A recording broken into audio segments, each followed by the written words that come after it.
I did a video a while back about shooting Sherwin-Williams Emerald through an HVLP gun, and there was a lot of interest in it on Facebook and some on YouTube even. A lot of questions about HVLP from people who have been using foam brushes or paint brushes or these little foam rollers, which are fantastic for painting pieces. They leave a very nice finish, but it seems like a lot of people want to know more about HVLP, more about spraying paint with guns like these. And there was just a lot of questions about that. So I figured I would do a full start to finish HVLP, get you up to speed and get you doing it yourself as soon as or as quickly as possible. So this is a great time for this because I have this old gun here that has done me well. I painted probably 500 different units with this gun, but it has finally seen its last days. You know, these parts, these internal parts do eventually wear down to where they won't move very well anymore. And it's just time to go. It's been great, but it goes in the trash. The kit I'm going to show you comes with 3 guns. Here is the other one that came with that blue one.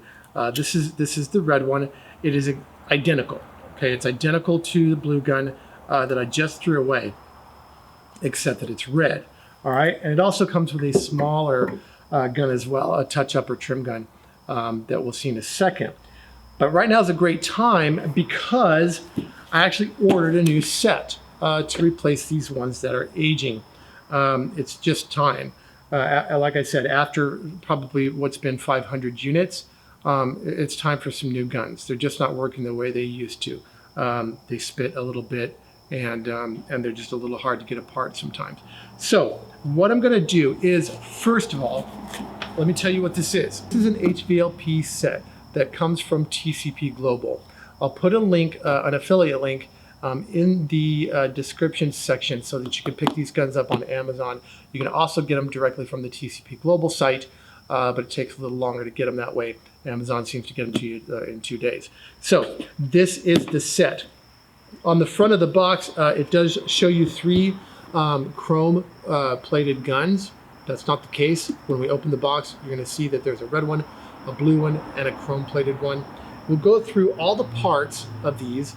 Again, or before I get ahead of myself, this was like 139 bucks. It's really unbeatable. You know, people ask, or you know, people who want to get into HVLP, you know, the question that comes up first is, well, what about the Harbor Freight gun? What about the purple Harbor Freight gun? Look, it's a great gun. It works.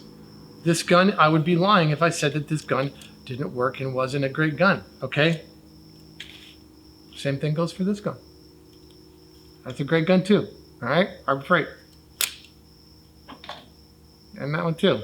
That's a good gun, all right? I have them. I have 3 of them, at least. There's probably a 4th or 5th rolling around in here somewhere. Harbor Freight puts these up for sale every once in a while for 10 bucks without the regulator, 20 bucks with the regulator.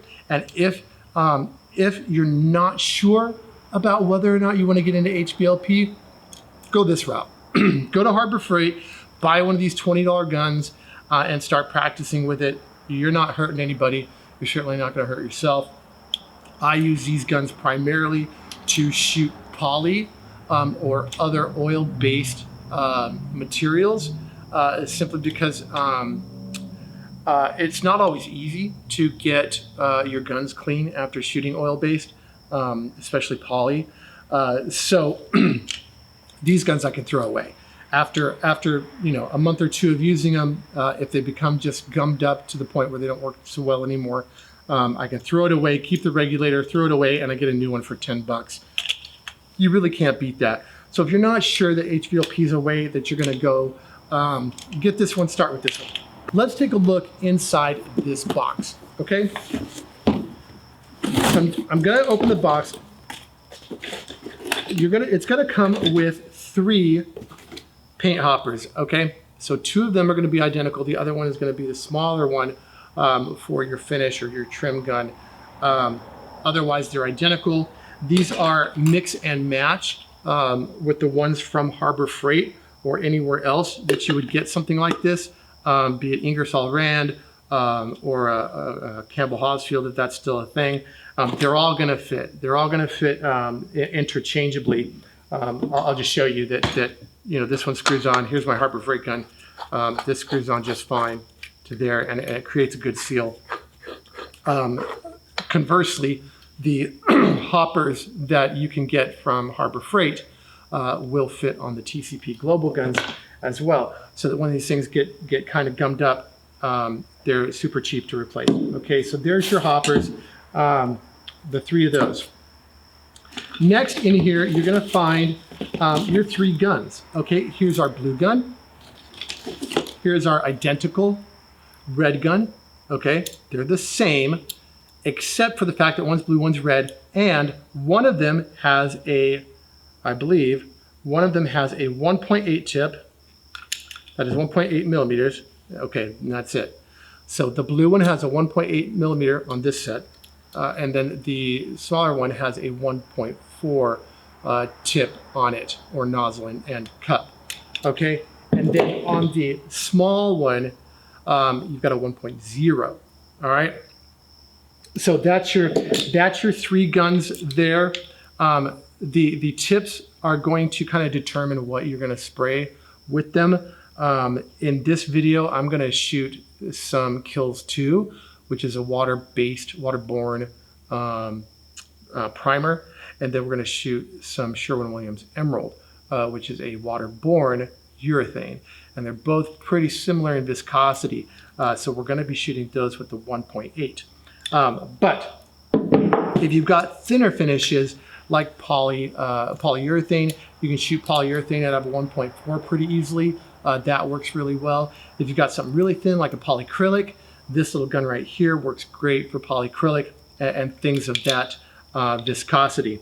All right, now in your kit, they're gonna send you just one of these regulators, okay? And and here it is. Okay, we're gonna run our guns right around 40 PSI, and this regulator will go right on the bottom of our gun here, as you see, just like that. And that's gonna control our air pressure at the gun, all right? It's also gonna come with a filter, an air filter, and a water separator, but it only comes with one. You get 3 guns, but you only get 1 regulator and 1 water separator.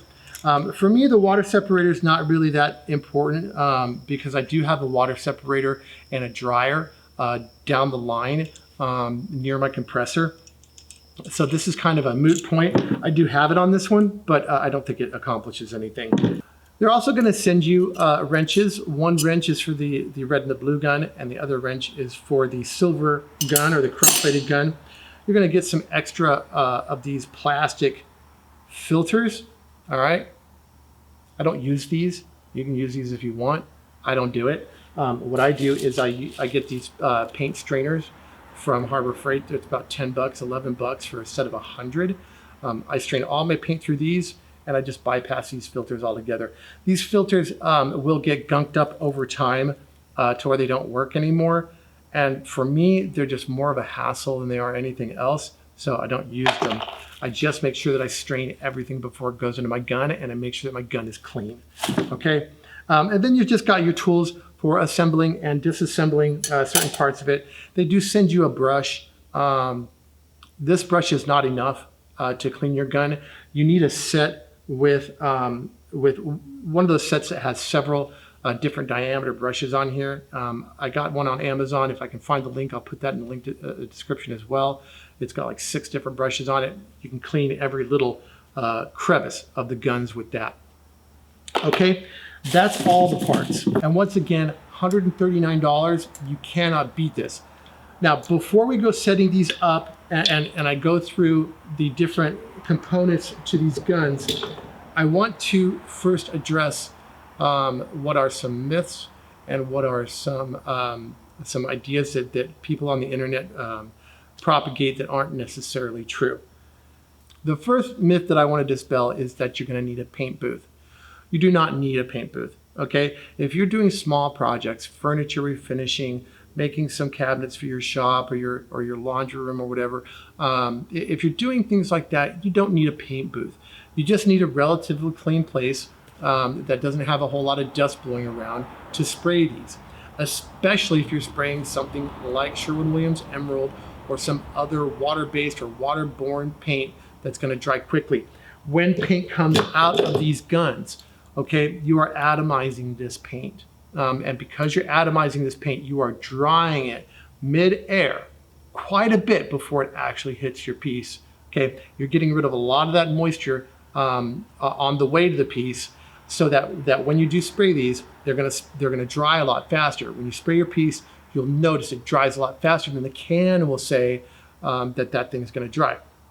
For example, Sherwin-Williams Emerald will tell you, dry time to touch is like an hour or 30 minutes or whatever it is. Not true when you're spraying it, okay? When you're spraying it, the Emerald is dry within like 10 minutes, dry to the touch anyway, within like 10 minutes, okay? So that's that. The second myth that I want to dispel is that you need some huge compressor. I do have a huge compressor here. I have a 2-stage 80-gallon Porter cable compressor that I run off of. Plus I have a dryer, a downline dryer, but you don't need it, okay? If you're just doing small projects, a one-off here, a one-off there, you can use a small compressor. And just to prove it, in this video, when I go to shoot the primer and I go to shoot the paint, we're gonna use my pancake compressor instead of my big unit, okay? Just so I can prove to you guys that you don't need a big one. It's gonna take you a little longer. You're gonna have to wait for your compressor to catch up. You're gonna have to give your compressor a little bit of time to cool down. But if you're just doing small pieces, a pancake compressor is gonna be just fine. Again, we're only shooting about 40 PSI through this regulator. Even the small pancake compressors are generally between 125 and 150 PSI. So that volume that's in the compressor tank really goes a little bit further than you would expect because you are shooting at a lower pressure. HVLP, high volume, low pressure. That is talking about the air, okay? It's not talking about the paint. We're not shooting a high volume of paint at low pressure.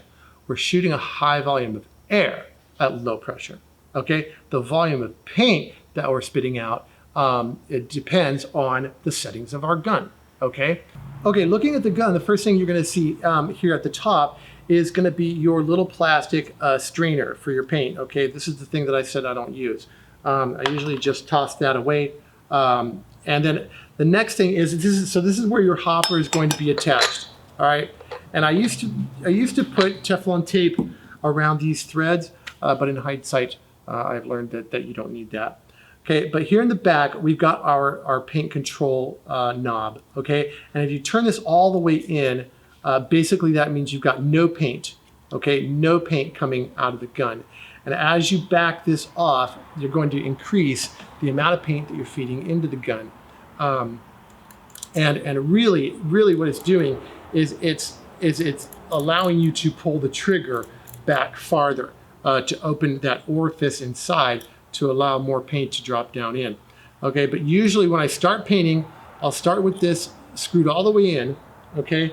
And I'll back it off just from experience. I back it off about 1/8 of an inch and I'll test spray. And if I like it, then I'll start spraying from there. If not, I'll just go ahead and adjust it to get exactly where I want to. If you take this flow control screw off the back of the gun completely, you'll find a spring, okay? This threaded cap here or knob and the spring under normal circumstances, they don't need to be cleaned, okay, because they don't get dirty. So I would say that don't even take this little spring near your sink. If you do, it is just the right size to go right underneath that little stopper, and then you'll be taking apart your P-trap to fish the spring out of the bottom of it because they're kind of hard to find. All right, once you take that knob off, once you take that spring out, you've got your needle, okay? And your needle comes out the back of this, just like so, all right? Now this needle is married to our nozzle and our cup, okay? So you want to make sure you don't get them mixed up. Keep this needle with, this is our 1.8 cup here, okay? Keep this needle with your 1.8 nozzle and your 1.8 cup, because they are married to each other. And if you start mixing and matching them, you're going to notice that the tip of your gun's going to start dripping, and so on and so forth. You don't want that. So keep these things together. But there's our needle. The needle will need to be cleaned after every use. You'll just pull it out, wash off the end, and that's really all there is to it. Okay, from there, we've got on the front, we've got our cup. Okay, you just unscrew the cup, and the cup says, on the front of it, the cup says what the nozzle diameter is, or what the opening diameter is. And this is our 1.8. Okay, I know this because my blue one that I just threw away was my 1.8. Okay, so this will need to get cleaned after every use, and I can't stress this enough. You've got to keep these guns clean. Every time you use them, you gotta clean them thoroughly. If you don't, you're gonna have problems. You're gonna have problems where these gaskets here seat, and you're gonna start sucking air into your gun, and you're gonna start spitting paint everywhere. You don't want to do that. 99% of the problems that I've had with these guns, it's always because I didn't clean them well enough when I put them away. Okay, so always make sure you clean it. For this one, I use a brass brush, one of those little toothbrush-looking brass brushes to clean the front of this and the air spigots, the air nozzles that come out of the side. Okay, as well as these tiny little holes that surround the opening in the cup. You want to scrub all those out with a brass brush, okay? This is made of brass, so you want to use a brass brush or something softer than brass. You don't want to use a stainless steel brush on this. If you use a stainless steel brush on brass, you're going to ruin the brass, you're going to damage the brass, okay? So always use something softer than the material that you're scrubbing. Next, we're going to have our nozzle assembly, okay? And to take off your nozzle assembly, you're just going to use the wrench that they've provided and take it off. And I can already tell you that, unfortunately, this part, this actual nozzle, came off all by itself and left me with the rest of the assembly inside the gun.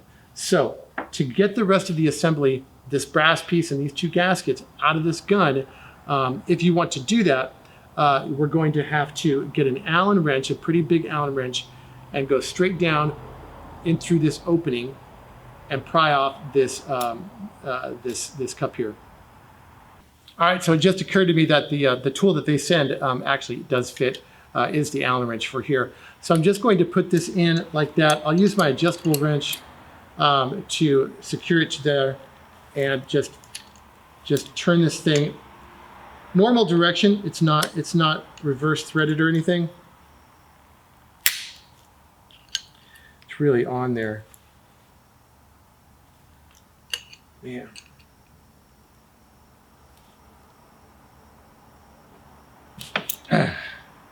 All right.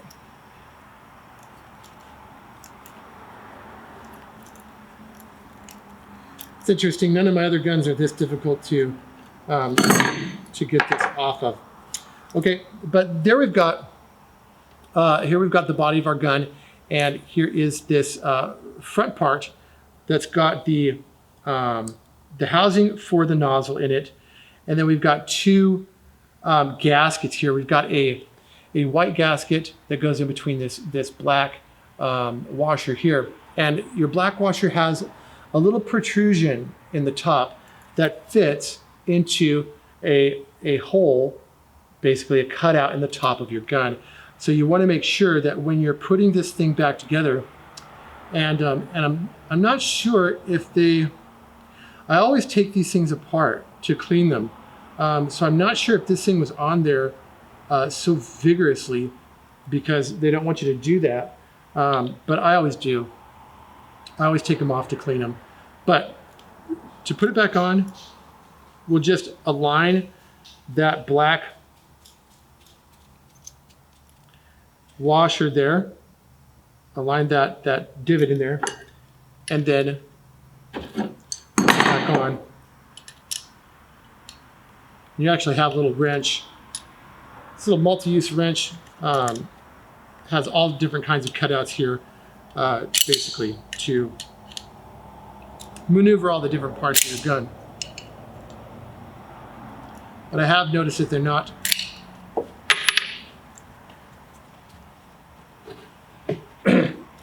necessarily machined to the highest of tolerances, okay?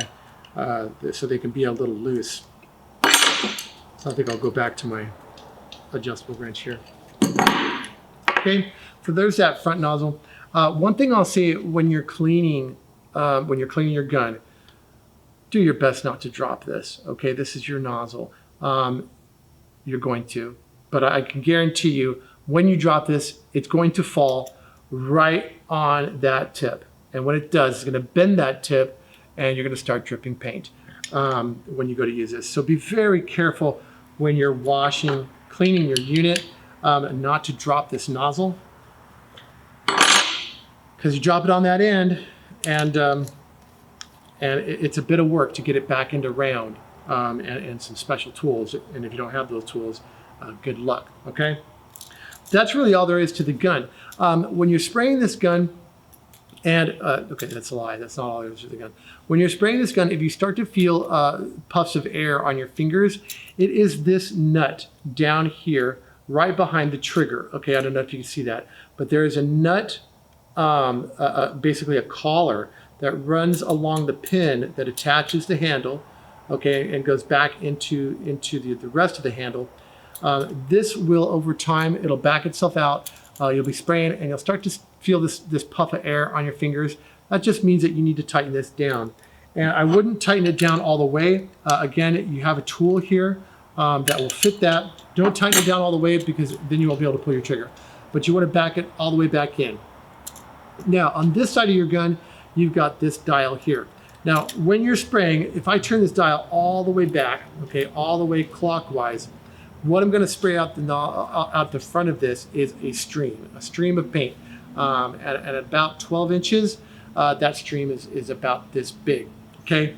So that's when you really have to lay down some paint in like in a distant corner or something like that. That's when you want to use that.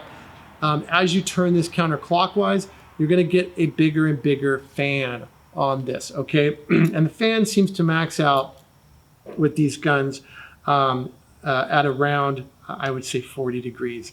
You know, you can't just turn this all the way open and have it spread like this huge, 180 degree fan. It won't do that. But generally I'll start with this closed and I'll just crank it open about a quarter or half a turn. Basically what you want to do is get a 6-inch spray from 6 inches away. And if you can get that, then you're in good shape. And we'll go over spray pattern in just a minute. Here on the bottom is your air control, okay? This is so that you can manually control how much air is going into your gun at the gun. I normally don't even bother with this. I just leave it where it is. I open it up and leave it where it is. And you're gonna use your regulator to regulate the amount of air that's going through this gun, okay? Okay, so now how do we actually set up the spray? So what I'm gonna do is I'm not gonna use the brand new guns I just bought. I'm gonna use this one that's already set up. Just because I don't have any Teflon tape right now. I checked my toolbox, but I'm out, to put the regulator on. So we'll just use my old one for now, and that'll be just fine. Yours will work actually better than mine because this one's been through quite a bit of hell. But let's put this one together. You can see it's all apart. Let's put it together and start shooting something. Okay, so I just used this one 15 minutes ago to spray. Here are the brushes that I was mentioning earlier. Okay, this particular set has every single diameter you would need to clean this gun. It's got this one that you can feed through the back where the needle goes from the back. It's got these teeny ones that you can push actually through the nozzle itself so you can clean out the inside of the nozzle. And then these bigger ones that you can clean down through the opening where your hopper is connected. You can clean inside here. But basically, this one set here, here's the tiny, here's like this big one. This big one, I'll come through here, and I'll just brush it out that way, brush it out this way. You've got this size here that I can come through the back and clean out from the back. through where the needle passes. You want to clean that because as that gets dirty, the needle gets harder and harder to pull out of here. Okay, so you want to make sure that's always really clean. And then on the nozzle, it's got these really tiny ones that you can actually push right through your nozzle and clean your nozzle. Okay, but let's put this gun back together. It's all apart now. I've got my black washer, my white gasket. Go ahead and start threading my nozzle on. I'll align that ball to that opening.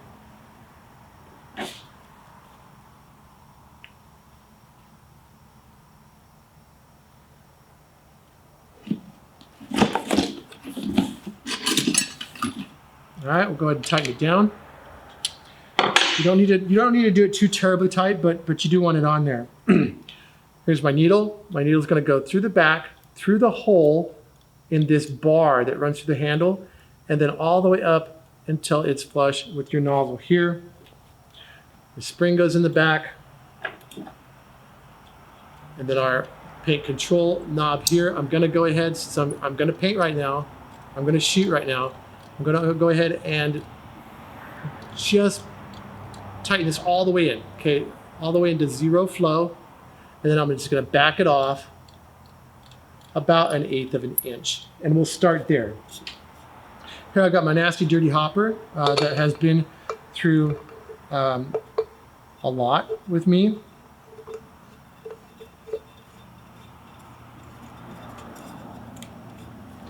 And here is my here's my cup. Now this needle, this nozzle, these are all from the blue gun. These are all my 1.8 parts. Okay, they're not the 1.4 parts because what I'm shooting here, or what I'm going to shoot here, is Kilz 2 primer, which is a tad bit thick. So we're going to use the 1.8, and then here's our lid for our hopper. All right, so in preparation to paint, I want to make sure that my paint is the right consistency to spray. Okay, and I have two different options that I could use. Yeah, more actually, but two options that I have on hand is, one, I have what's called a Ford cup. Okay, this is a Ford number 4 cup, and the way a Ford cup works is you're going to put your finger on the bottom. Okay, you're going to fill the cup all the way to the top. Okay, and then you're going to put this over something. You're going to remove your finger, and you're going to time how long it takes this cup to empty, to where you're no longer getting a solid stream of paint out the bottom of this gun. It's starting to actually, drip. Okay, and you'll time that, and through trial and error, you'll get to where you know the exact number of seconds that it takes to go from full to dripping out of this Ford cup to get the perfect spray for you. All right, I'm not gonna lie to you. I don't shoot cars. I don't shoot extremely fine finishes, so I don't even bother with this thing. I'm gonna show you how you can do it, and it's gonna be pretty foolproof. Okay, again, here I'm shooting this Kilz 2. This is a water-based primer. All right, pretty thick. But what I'm gonna do is I'm just going to take the primer, and I'm going to pour it into this paint cup that I got for $4 from Harbor Freight. Okay, and I'm going to move the camera here in a second so that you can see. Well, let's put a little more in there so you can see the top of it. All right. Okay, took me a second here to get this set up so that you could see this, but you can see the reflection of my shop lights here in the top of the paint. All right, and hopefully, I'm hoping that I got this in focus enough that you can see this. But there's a reflection in my shop lights. When you're painting with HVLP, light reflection becomes a really important tool when you're painting, because you can use that to make sure that a lot of things are going correctly. Now, to test my paint or my finish, what I'm going to do is I'm just going to come in here and stir it up a little bit, and then I'm just going to raise my stir stick out of here, and I'm going to drip it across the top of this paint. And you'll see that I am messing up the reflection of my light, okay? And what I'm aiming for here is I'm going to time how long it takes for those lines that I've dripped across my reflection to go away virtually completely. Okay, so if I do this now, let's let this paint settle a second. With this primer, I should say. And let's drip it over this. Okay, and I'll start counting. 1, 2, 3, 4, 5, 6, okay, 7, 8. Okay, we're pretty high here. Let's try this again. 1, 2, 3, 4, 5, 6, 7, 8. Okay, it seems a bit thick still. Okay, so what I'm aiming for here is about 3 seconds. And just a little bit of water is going to go a long way here. If you're shooting an oil-based product here, you'll want to, of course, thin this with whatever they're suggesting, be it lacquer thinner or mineral spirits or whatnot. Okay, but I'm just going to pour in a little bit of water and start stirring this up. And you want to make sure that you stir this really well, get it really well mixed. Before you test it again, you don't want to be testing just that first top layer of your finish here. You want to make sure you get this all the way into it.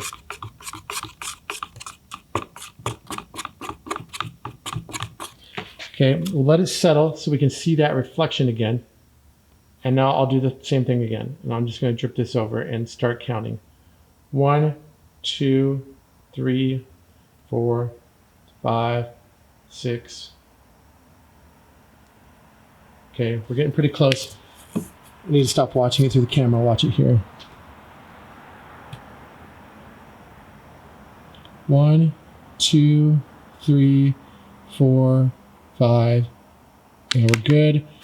I want to be at 3, so I'm just going to add a little more.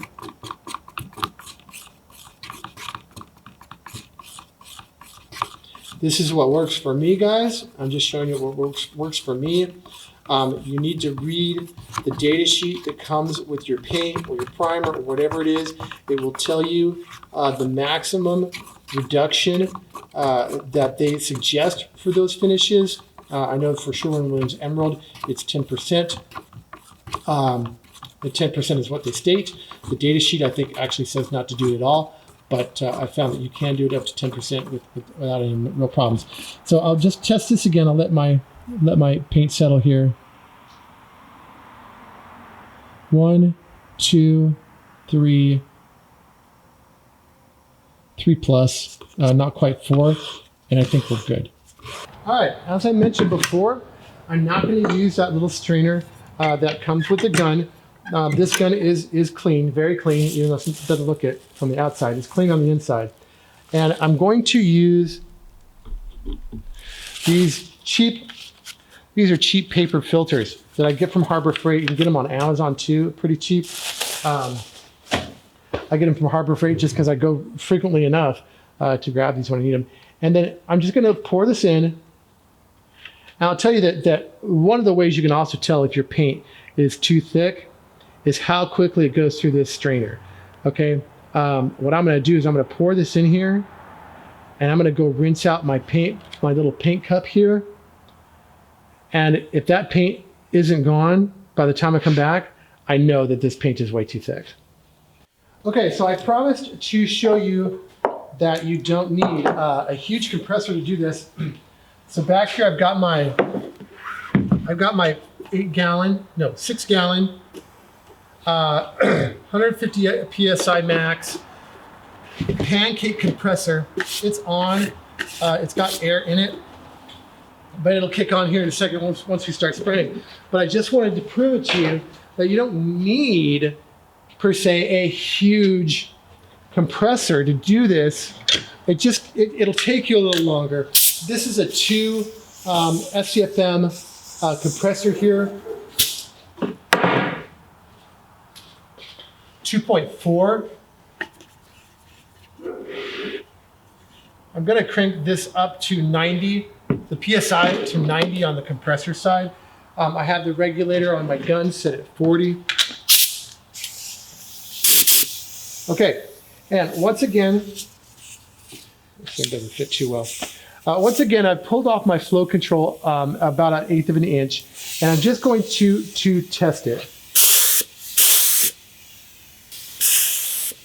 Okay, that looks pretty good actually. I turned off the compressor for a second just so we can have some quiet, but I'll turn it on, and I'm not going to mute this track so that you guys can hear this compressor run. See, this compressor will come on, but it's not the end of the world.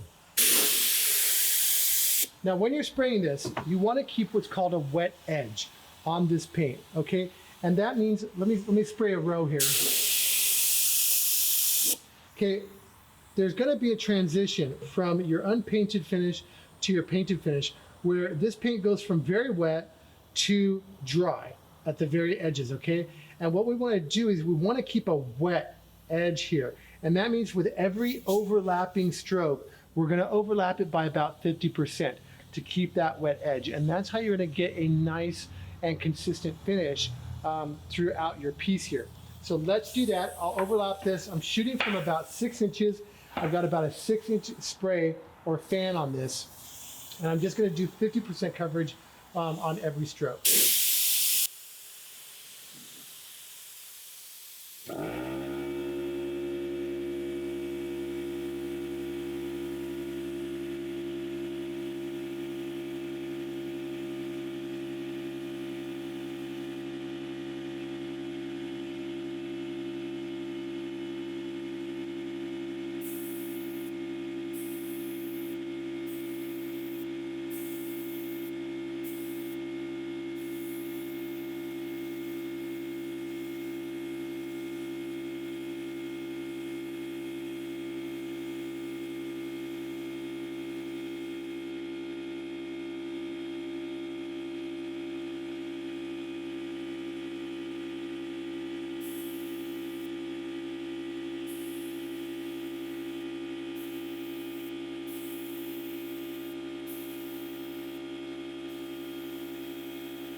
All right, and there we have it. Now, you'll notice that the compressor did go on, and I ran this until I hit 50 PSI on the pancake compressor, and then I stopped. But it was just enough to do this entire, outside of this entire base, okay? Now, if you had a bigger piece to do, then obviously you would just wait for the compressor to catch up, give it a minute to cool off, and then come back and do another side, okay? So you can totally get by with a small compressor like this pancake compressor. I did it for 5 months before I got my big compressor. We got by with this little guy, and you can too. Now, I'm not going to show you the finish, or I am going to show you exactly how much paint that we want to put on here, but I'm gonna recycle some old footage from me shooting the Sherwin-Williams, just because I don't want to go through setting up the camera again and all that kind of stuff. But it's the same process. So let me show you that video clip right now, so you can see about how much paint, about how much product we want to lay down with each layer. All right, one of the tricky things about shooting HVLP is how wet you want to spray. If you don't spray wet enough, the paint won't be thick enough to auto level or to self level itself. And if you spray it too thick, you're going to get drips and runs. So I've set up the camera and my light here, hopefully in a way that allows you to see the reflection of my shop light off this face here, or this rail of this base. And you can see about how wet I spray.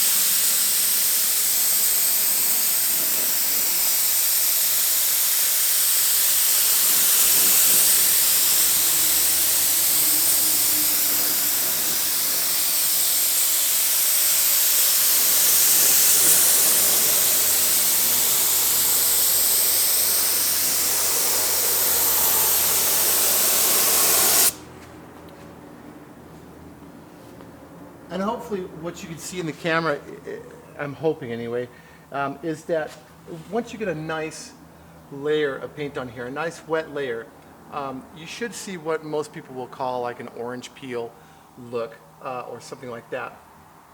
And that will self-level and this will dry very beautifully.